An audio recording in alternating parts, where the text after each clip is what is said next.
je suis ravie de vous retrouver sur Monaco Info. Voici sans plus tarder les titres que nous développerons dans cette édition.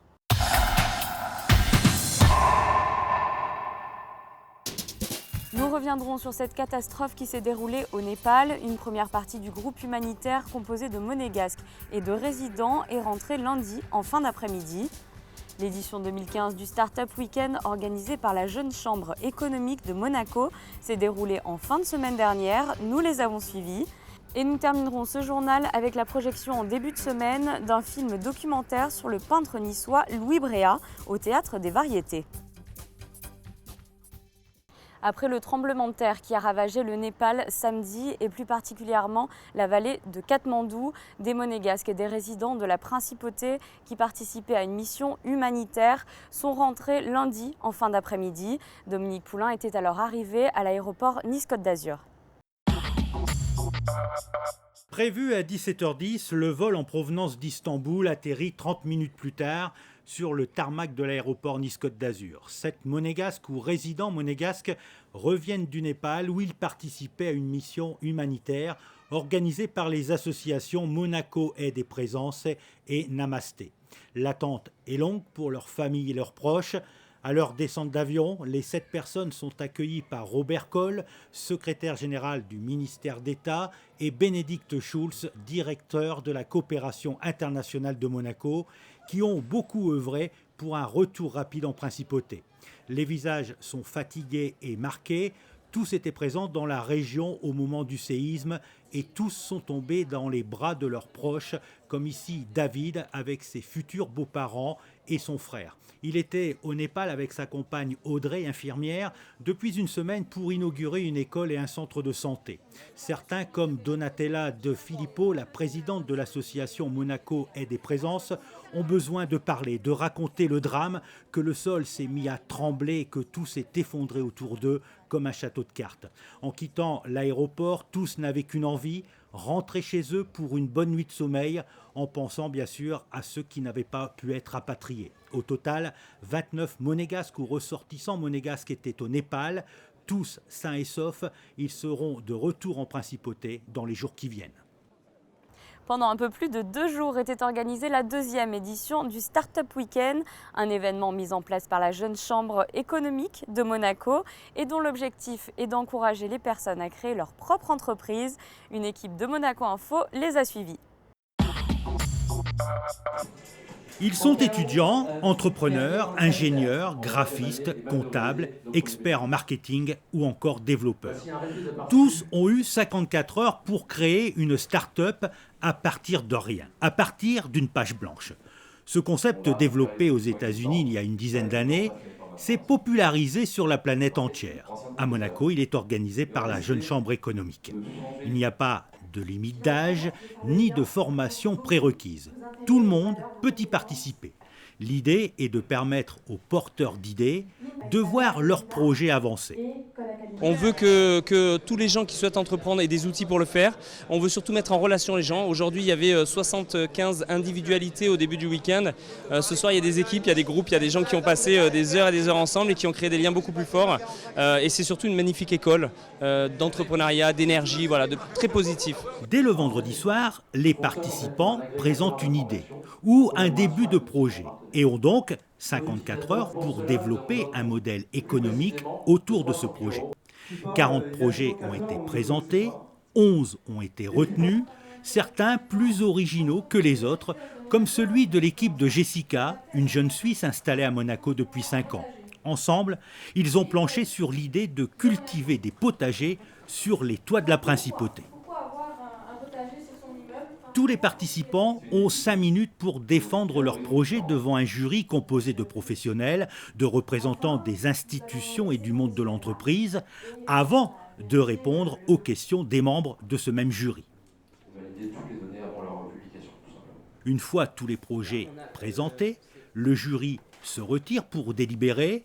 Chez les participants, les visages sont fatigués et le stress commence à monter. Il faut 1 heure au jury pour désigner les 3 meilleurs projets. Le jury a unanimement reconnu que les dossiers étaient de très belle qualité. On a eu des dossiers très homogènes finalement, différents dans les types de projets, mais homogènes dans la qualité des projets.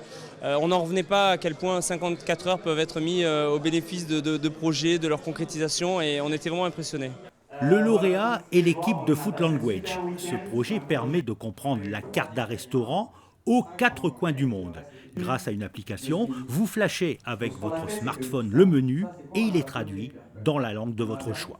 Ça fait un plaisir immense. On a passé un super week-end.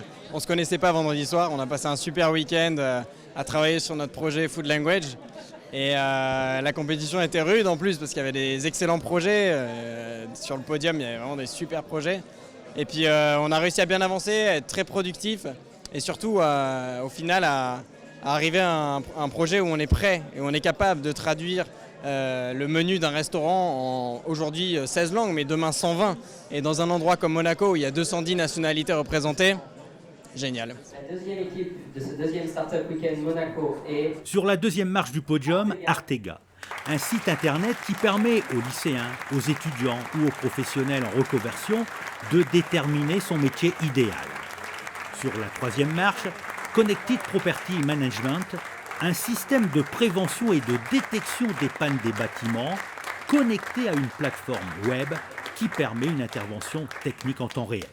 Les lauréats, qui sont montés sur le podium, ont tous été récompensés avec, entre autres, un chéquier conseil de 3 000 €, un accompagnement de la société IBM ou encore un téléphone et un abonnement d'1 an offert par Monaco Télécom. Place à la culture. Lundi soir avait lieu la projection d'un film documentaire sur le peintre Louis Bréa, une mise en lumière de cet artiste talentueux et pourtant assez méconnu du grand public. Un reportage de Dominique Poulain. Tourné en juin dernier dans la région et en Italie, ce film est un portrait documentaire de 52 minutes sur la vie et les œuvres de Louis Bréa. Un peintre né à Nice vers 1450, un peintre qui a voyagé et œuvré entre la Provence et Gênes pendant plus de 40 ans. Louis Bréa était connu pour son talent, mais sous-estimé et inconnu du grand public. Nous avons eu l'idée de produire ce documentaire dans la mesure où aucun documentaire n'avait été fait sur Bréa, aucun documentaire grand public. Et donc on s'est dit il faut impérativement le faire et le diffuser le plus largement possible. Et à ce moment-là, moi j'ai commencé à rassembler les pièces du puzzle, à la fois sur le plan financier, à la fois sur le plan technique, sur le plan artistique, et on a lancé le projet. Voilà, c'était ça l'idée, de montrer que le patrimoine de Monaco et de la région était riche et que ce peintre, ce grand oublié de l'histoire de l'art, méritait un documentaire. Ce film est conçu comme un récit sur le travail d'un peintre de retable du Moyen-Âge et sur sa région. Et il emmène pendant 52 minutes le spectateur à la découverte des lieux qui abritent les chefs-d'œuvre du maître. Louis Bréa est le premier peintre de la région niçoise à sortir des codes traditionnels du gothique. Et on lui doit essentiellement des œuvres religieuses comme des fresques ou encore des retables. À l'époque, la peinture était essentiellement une peinture religieuse. Puisque Bréa préfigure la Renaissance italienne, et avec la Renaissance italienne, il va y avoir évidemment des sujets profanes qui vont commencer à arriver. Mais à son époque, non. Donc les artistes s'exprimaient avec des sujets bien précis, comme le retable de Saint-Nicolas, que nous avons à la cathédrale, où, tout en respectant les codes de la peinture de cette époque, il a réussi à donner, particulièrement au niveau des personnages, au niveau des visages, une expression, une vie, une incarnation, loin de la peinture traditionnelle du Moyen-Âge, dit la peinture gothique. Enfin, il s'inscrit un petit peu dans cette lignée qu'on a appelée les primitifs niçois. Voilà. Mon nom est Louis Bréa. J'étais peintre d'œuvres sacrées. Je suis venu au monde vers 1450 à Nice, qui était alors Nizza, terre des ducs de Savoie.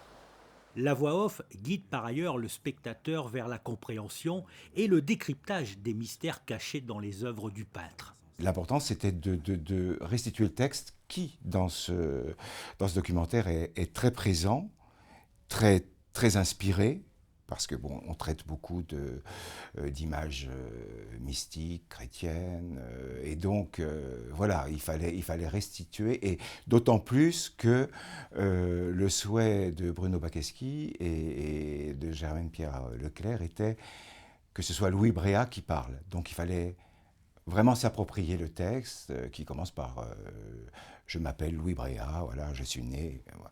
Présenté en avant-première lundi soir au Théâtre des Variétés en présence du prince Albert et du ministre d'État Michel Roger, Louis Bréa, l'humanisme éternel, sera projeté au grand public le 1er mai.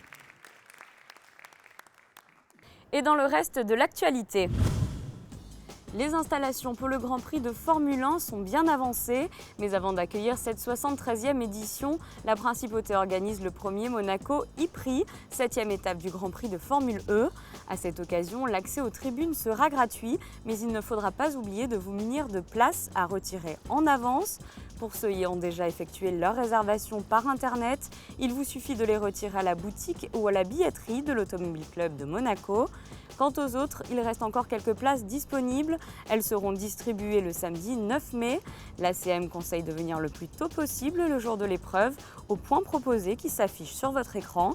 Ces tickets sont obligatoires dès l'âge de 5 ans et le retrait des places est limité à 4 par personne. Je vous rappelle que 2 pilotes portent les couleurs de l'écurie monégasque Venturi. Quant au précédent leader du championnat, Luca Di Grassi, est lui résident monégasque. Alors selon vos préférences, vous pouvez voter pour votre pilote préféré grâce à l'outil FanBoost à découvrir sur le site officiel du championnat. Le Monaco e-Prix sera bien entendu diffusé en direct sur Monaco Info. Et je vous propose à présent un aperçu de la météo de ces prochains jours. Mercredi, temps calme et ciel bleu le matin, le soleil fera place à quelques nuages l'après-midi. À noter une légère brise de mer, les températures seront agréables avec 14 degrés au lever du jour et 19 degrés l'après-midi. Jeudi, le soleil sera quelque peu gêné par les nuages, sans toutefois de dégradation du temps. Peu de changement de température avec 15 degrés le matin et 19 degrés au plus chaud de la journée. Vendredi, le soleil sera très doux et samedi, prolongement de la période de beau temps, il faudra compter entre 15 et 21 degrés. Ce journal est à présent terminé. Retrouvez toute l'actualité de la Principauté sur le site Monaco Channel. Je vous dis pour ma part à très bientôt sur notre antenne.